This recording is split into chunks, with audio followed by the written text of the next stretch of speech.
Okay, so who's ready to paint a photograph? Y'all, this is such a cool technique and I'm so excited to share it with you. This is what the original print looked like. Now watch how I do it. Yes, that is this photo. Same exact thing. Isn't that just so cool? So I'm going to show you how I went from that to this. And this one, again, this was all done in the way that I like to do my photography. I gave this one a very moody look. This is my hometown of Annapolis, Maryland. This is called Ego Alley. And it's always very well photographed. So of course I wanted to do my funky version of Ego Alley. And now I'm gonna show you how to paint it. Y'all, it really isn't that hard. It's kind of tedious and you wanna use smaller brushes. I'm just gonna start with a flat brush and I'm using all DIY paint, y'all. Obviously, you know I'm a DIY retailer. This one is crinoline. So let's go, let's go. I woke up so excited, I was so mad, I was so sick, and I'm like, nothing's gonna stop me. Okay, that is my signature, y'all. I did sign all of my work, but I'm gonna paint right over that. And it's just as easy as light strokes. Now, I do have my prints processed in a very unusual way. Not going to give all my secrets, but what you need to do is figure out what is it that you want to highlight and what is it that you want to remove. So I definitely want to keep my post here in the middle. Now I'm taking that same exact brush, y'all, loading up 2 colors, and I put on, what is it? Sea glass. Because those are the blues that I'm going to use. I'm only using 3 colors: Liquid Sunshine, Crinoline, and Sea Glass. And this is just going to be my starting layer. I'm going to go right next to that. I have Q-tips out here that you can lightly go back on. And because this is water, you can see I'm just moving it to make it look like water, okay? Again, this is something that I've done years ago. I'm excited to teach you all this. Never thought I would, but this is super fun, y'all. All right, so we're just gonna make it look like it's moving. First layer.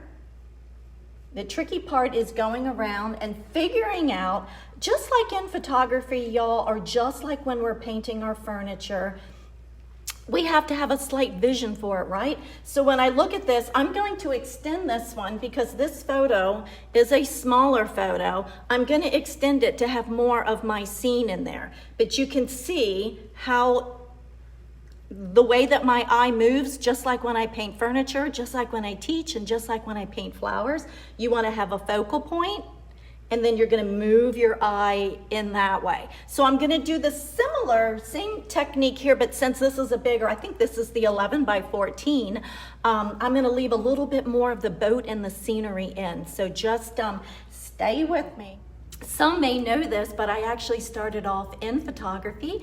I have several of my photos licensed and they have been for sale all over Annapolis, which is where I really got started at it, which led to me painting a display, which led to me being a furniture artist. Y'all, you cannot make it up. But my photography started on Instagram with getting featured in magazines and then people asking if I would sell them. And that's a whole long story, but that's just a really quick little thing. So I'm gonna leave this boat in, a larger photo, so I need more in the photo. So I'm gonna start erasing this boat. And I'm just going right up next to what's on there. And I'm just taking it out, which means I'm gonna leave that boat. Y'all, you pretty much probably have the idea. Now I'm gonna go in and layer different colors on the water, but let's erase that. Now if I'm gonna move up there, y'all, I'm gonna grab my larger brush, since this is a bigger space, and I just put 2 colors on my brush, which is just the same 2, crinoline. I'm gonna hold this, it's just crinoline mixed with sea glass.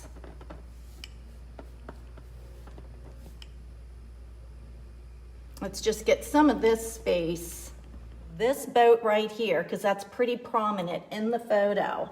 And I'm going to just go right next to that.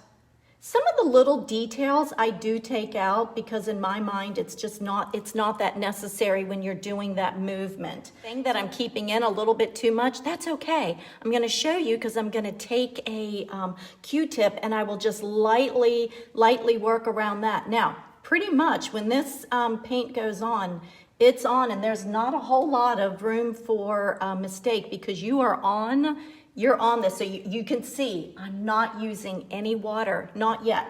The water is going to be on my backer board. Let me go lefty. Let me go lefty. I would normally have this angled a little bit towards me, but very carefully now. Am I ever going up against that? And just starting this first layer again, so I'm holding it very loosely because obviously this is my left hand.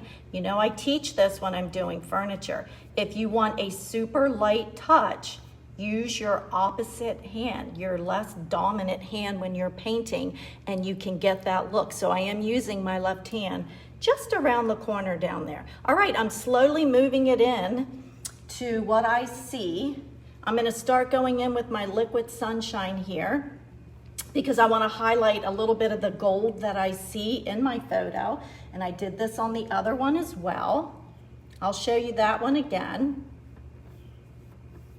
And you're moving it down. Let me hold it like this, okay? So you can kind of see what I'm doing and then how you're getting your eye to move around that and how cool that is. I'm going to incorporate more of the yellow over there. Let me show you real fast. Now, without getting your, I would do this flat. So let me start, I will just do it up here. So this is done with a little bit more water. I'm loading my brush up with 2 colors and then almost like a watercolor effect, you guys. So I'm extending the photo and I got it wet and I'm dipping it into my crinoline and my sea glass. And now I'm gonna go in because I have yellow here.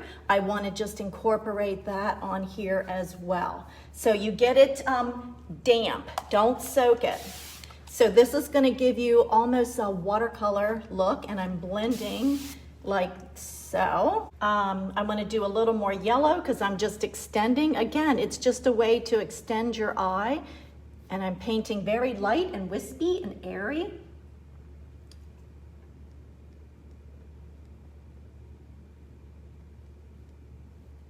Again, I'm going to use my left hand and I'm going to go in the opposite direction to blend it. It's another little trick I do and teach. Look at those pretty colors, so soft, so easy, so blended that fast. I do go on and spend a lot more time, but you can take, I just took a Q-tip and I got my Q-tip wet. And then areas where I know I want to rub back some, like just around here, you can very lightly. Not a lot of pressure because you don't want it so wet, and you can blend that way. You can go around and edge off. Like some of this I'm gonna keep, but I'm just kind of showing you like maybe right in there. Want to rub off of that a little bit. So you can get close. Do not fear because you can rub off just like that. Now I'm gonna go back and paint that, but you can rub off. What I'm trying to do, y'all, I don't want any edges. I don't want anything hard. I don't want any hard lines, any hard edges. No matter how I'm painting or what I'm painting, I will say that forever. Could be because, you know, in makeup, as a makeup artist, you don't want any hard lines, any hard edges anywhere on our face. So of course, I don't want that on any way that I paint. To watch the entire tutorial, you can catch that on the DIY Paint page on Facebook and on my page, Funky Butterfly. Thanks for watching, y'all. I hope you enjoyed it.